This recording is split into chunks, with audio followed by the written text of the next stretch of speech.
Hey guys, welcome back to the channel. If you are new here, welcome. My name is Rachel Strickland. I am a full-time online reseller. I sell on eBay, Poshmark, and whatnot. Today we're going to talk specifically eBay and more so what I sell on eBay, where I bought it, how much I paid for it, how long it took to sell, what it sold for, whether or not the buyer paid shipping, and if I would pick this item up again. So if you are interested in all of those details and what things typically sell well for me on eBay, stick around. Alrighty.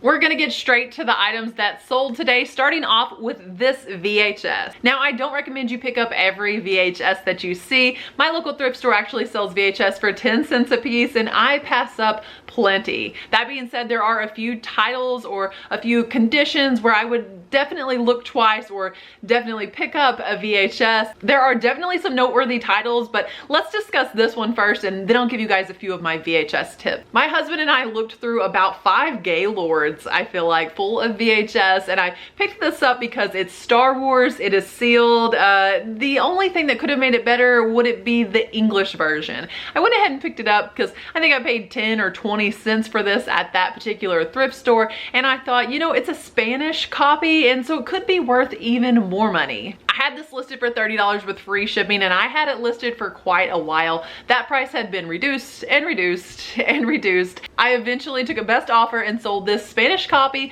of the Phantom Menace for $20 with free shipping. This copy was sealed, but also the plastic around it, the wrapping, had a tear, so I was sure to include that in the description as well as the photos. The buyer did tell me that they wanted to get this graded, so I'm interested to know, how did the grading come out? A few VHS copies I am always on the lookout for. Number one, without a doubt, is Disney's Cars. Disney's Cars with Lightning McQueen was the last VHS that Disney actually put out, and it was only available to members of a certain club, a certain Disney collectors club. The copies are few and far between, but they do exist in the wild, and when you find them, they're worth hundreds, sometimes thousands of dollars. So definitely look out for Disney's Cars. And then there's also a VHS called A History of Violence, and that is actually the last major production VHS ever that any network ever put out. It's called A History of Violence. If you'll just remember those 2 titles, everything else is kind of niche and in between. Sometimes you will look up a certain copy of a VHS and you will see some that are similar but a little bit different. So if you have, you may have a more rare cover. Honestly, I could probably do an entire video just on VHS, and I would love to research that for you guys. So if it's something that you'd be interested in, comment VHS below. But let's get back to what sold recently on eBay. I used to think all Revereware is worth picking up. The truth is, some of it is not, especially at certain prices. But I did find out recently, one of my friends, Lori, Mama with a Camera, over on Instagram and here on YouTube as well, she let me know that if you have a double ring on the Revereware, then that is pre-1964 Revereware. Most resellers know, and if you don't, the copper bottom Revereware sells better than the pieces that are not copper bottom. And then lastly, there are certain Revereware sizes that are harder to find than others. I just sold this one for $45 plus shipping. I think it was like $15 shipping on that. So the buyer's all in at about $60 on this used pot. I paid $3 for this, got it from a thrift store, would definitely pick it up again. Revereware and pots and pans, Magnolite, things like that, they definitely take a bit of space to store, but they're so easy to ship. I usually just turn the lids upside down, use a bit of shrink wrap around that, pad the item well. It goes in a box. You don't really have to worry about it breaking. Just allow enough clearance around the walls between the pot and the box that it's not going to get dented. But I like them because they turn a nice profit and they're easy to ship. This one was the 2-quart saucepan, and I earlier said pre-1964. I think that's actually 1968. If you commented below, no Rachel, it's pre-1968, before this part of the video, you get 5 imaginary internet bonus points just for that. So go you. high five. Next up is a cassette. I just did a video on cassettes, some of the top selling cassettes on eBay as well as on Discogs, and you guys loved that video. That video had such tremendous response. If you haven't seen it yet, I will definitely link it down below. Be sure to check out my video on cassettes, but I've sold a few more since then, including this sealed copy, brand new, Congratulations, I'm Sorry by the Gin Blossoms. That is from February 1996. I was in 5th grade when this thing came out. I had it listed for $34 plus $5 shipping. I did take a best offer. I sold it to a repeat buyer, someone who has bought sealed cassettes from me in the past. I sold it for $25. It's definitely worth noting that when you are selling highly collectible items, let's say Pokemon cards, Funko Pops, sealed media, do a fantastic job by your buyers, because those collectors are not going to stop collecting after this purchase from you. They're still collectors, and if you have more of that item, wouldn't you love to turn that collector into a repeat buyer? That's what happened in this case, and I hope that this cassette buyer just keeps coming back for more sealed cassettes, because I still have a few to sell.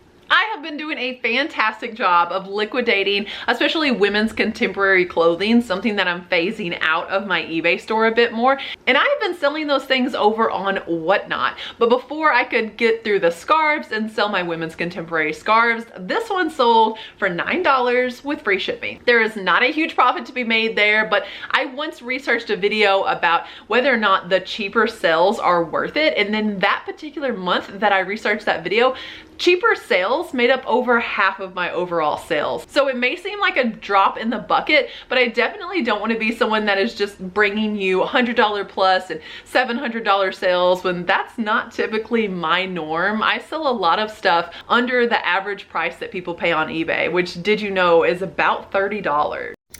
All right, as I am editing this video, I felt the need to come in and explain something real quick. So sometimes filming these videos solo makes me a little lonely. So this is the point in the video at which I invited a co-star to join me on screen. You may recognize her as the pink lipstick that is now on my teeth in this video. I'm just gonna leave it there. You know, accidents happen, and if you enjoy seeing me with lipstick on my teeth, keep watching, because by the end of the video, it's all over my teeth, I feel like. Here's another cheap item that sold on eBay, $9.99 with free shipping. These are compatible with Apple Watches. These are watch bands that my son sells. We picked these all up at the Amazon bins. He got about, somewhere around 200 of them for $10, and he sells them for $10 a piece. So again, profiting $4.50 after fees and shipping times 200. He will take his $10 and turn it into $1,000 over time, but it will take a little bit of time. I picked these heels up because I thought they were adorable. They're an Aldo brand. I've heard of the brand before. I don't own it personally. I want to say you can get it at Dillard's. I won't be picking it up again because I've had these shoes listed probably the better part of 2 years. I only had them listed at $12 plus $8.50 shipping, and would you know I took a best offer? The buyer paid more for shipping than they did for these shoes. They sold for only $7. Thank God the buyer paid shipping on these. I think I paid like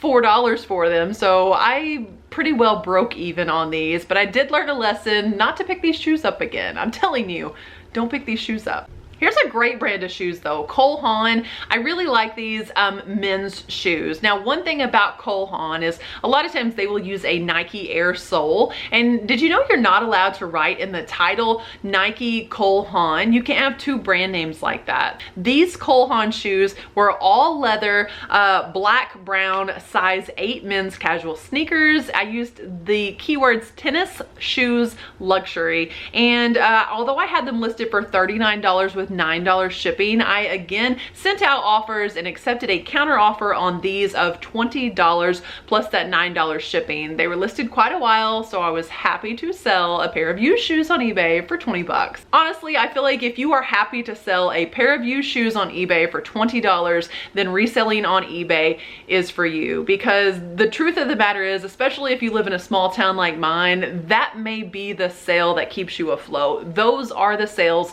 that are going to pay pay your bills. There's not a whole lot of Nike breads floating around in my town. There's not a whole lot of shoes worth $100 plus. Now I have sold some $100 plus. I sold a pair of Rothy's once that I got at my local thrift store for $432. I paid $4 for those. So those sales do happen, but just to be honest with you, if you want to do this full time, like I do this full time, $20 for a pair of used shoes should make you pretty happy. Just keeping it real. On my last what sold video where I showed you guys items that I sold, had a teeny tiny little baby doll, and that must have just sparked the desire for all my teeny tiny little baby dolls to sell, because this 3-inch baby doll just sold also. My title on this one, 3-inch Baby Sweets blonde doll from the Sunshine family, Mattel 1973 original outfit swimsuit. So Barbie is not the only Mattel doll to be worth quite a bit of money. The Sunshine family from the 70s definitely holds some value. I sold this doll this big, you guys, $20 plus $5 shipping. Another $20 sale I am so happy about. I should just title this video $20 sales on eBay, or things I sell for $20 on eBay, because here is another thing that I just sold for $20 on eBay. I picked this up around Halloween. Costumes and masks and things like that were 50 cents this day, so I turned 2 quarters into 20 bucks.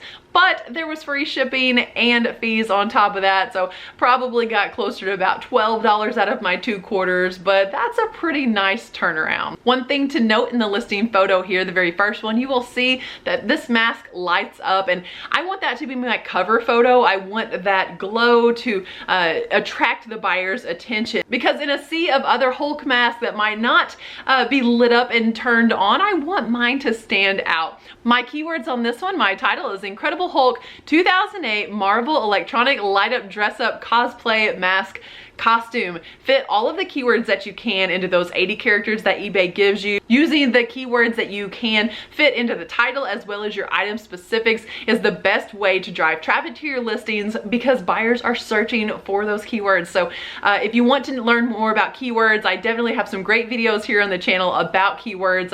I will link those below in the description as well. Here are some really cool vintage shoes that I just sold. Vintage Stanley Phillipson size 8B. Glitter pumps, red, blue, purple. These just look like sequin all over them. I sold them for $15 plus $8.50 shipping. I typically try to do a flat rate shipping. On occasion that has bit me with shoes if a buyer is in California or Washington or something and the shoes are very large, but I'm centered in the middle of the country. I'm in Missouri, so I have a pretty good idea of what items are going to cost to ship regardless of where they're sent off. So lucky for me, this buyer was actually in Vegas, and $8.50 shipping was plenty to get these into that USPS shoebox. Now, if you're unfamiliar with what a USPS shoebox is, you may be unfamiliar with the fact that you can get free shipping supplies on USPS.com. As long as you are sending the items via priority mail, you can get free priority mailboxes, and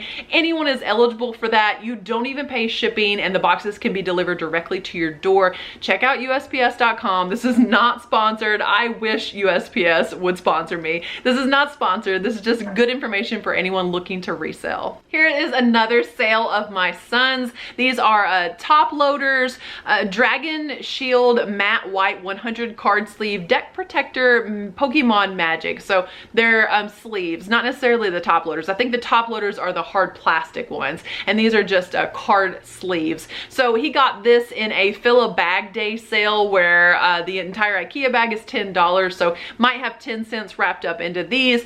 They were listed for $9.99 with free shipping, and the buyer offered $5 with free shipping. So we came back with that would be the shipping because although a listing says free shipping, we have to pay for that. The person came back and they said $8, I think, or maybe we had come back and said $9.90, and they said would $9 help? And I'm thinking it's 99 cents, just pay it. But if you are willing willing to say it's 99 cents, just pay it, then you have to also be willing to look at yourself in the mirror and say it's 99 cents, just take it. And sometimes, you know, cut the emotional connection, cut the cord, and make the sale, because at the end of the day, you're a reseller, not a storage keeper, not a keeper of things, not a hoarder. You're not in the storage business, you're in the selling business. Sell it, get something else in, rinse and repeat. Here is a pretty neat vintage piece that I picked up. This is a crewel or cross-stitch type piece, vintage 1970s Burton Ernie. I had it listed for $29 with $5 shipping. I've even brought this over to Whatnot before. It took a while to sell. I would say the better part of a year. At the end of the day, I took a best offer and sold this one for $11.11. Make a wish. Check out these vintage salt and pepper shakers. Now, not all vintage salt and pepper shakers are worth a ton of money. Obviously, there are some brands that you want to keep on the lookout for. Holt Howard being a huge one. Some Inesco, different vintage ceramics brands can bring a lot of money. These, however, were pretty basic. I sold these for $10 plus $5 shipping, tarnish and all. Around Christmas time at my thrift store, I saw a beautiful nativity set, but it was pretty incomplete. I thought, I can't sell this thing all together, but I could definitely part it out. Things get misplaced and broken, and I just knew someone would need replacement parts for this House of Lloyd 1992 Native American Indian. This is the representation of baby Jesus in this particular nativity. And since it's Native American, I included papoose. He sold for $9.40 plus $5 shipping. Tell me, do you say nativity the same way I do? Because some people say nativity. I say nativity. People have told me that I say that wrong, and I'm willing to admit maybe I do, but how do you say it? Nativity? Nativity? It doesn't seem like they're that far different, but I've definitely had people say that I say that word odd. I had some Coach in the last What Sold video, and I have more Coach today. It's definitely one of my favorite brands. I love vintage Coach more than the modern pieces, and these shoes reminded me of vintage Coach because they were just so well constructed. Leathers and suedes and the beautiful poppy flowers. These little kitten heel mules, my keywords in my title were Coach new size 5, so very small. Paillettes, flowers, studs, strappy purple suede heels, formal. Sold these for $49 plus $8.50 shipping. Shoes are almost always $8.50 shipping, and unless they're more on occasion in my store if they're boots. Next sale were these car coasters. Now recently I had a Whatnot where I brought all kinds of car items, valve stem caps, car coasters, car emblems, and it honestly didn't go that great. It was my first Whatnot sale in the car category, and so I think I'm just gonna continue to take those items to eBay for a while, or maybe I will try them again in the yard sale category on Whatnot, but I don't see myself listing in the car parts category over on Whatnot again anytime soon. But these do sell on eBay. We have sold several of these. This is my son's sale, and he sold these, had them listed for $11.99 with free shipping, and they sold for $10 with free shipping. Again, probably about 10 cents into these because it came in one of those fill-a bags from the Amazon bin store. I put this video together purposefully without any home run sales because I want you guys to know that it's not about the $150 sales, the $200 sales. While those will come and go in reselling, it's the everyday, the bread and butter $20 sales that really enables you to become a full-time reseller, because those are the sales that you can depend on. There are more people spending $30 or less on a purchase on eBay than there are spending $300 and more. So if you are comfortable and confident with those $20 and $30 sales on eBay, or sometimes even less, full-time selling on eBay could definitely be for you, and I would love for you to subscribe to the channel, like this video if you liked this video or learned anything, share it with a friend, and leave a comment below. Let me know that you are here. All of those things help the channel so tremendously, helping us grow here. I couldn't thank you guys enough for that. So thank you once again for watching today's video. God bless, and remember, treat your business like your business.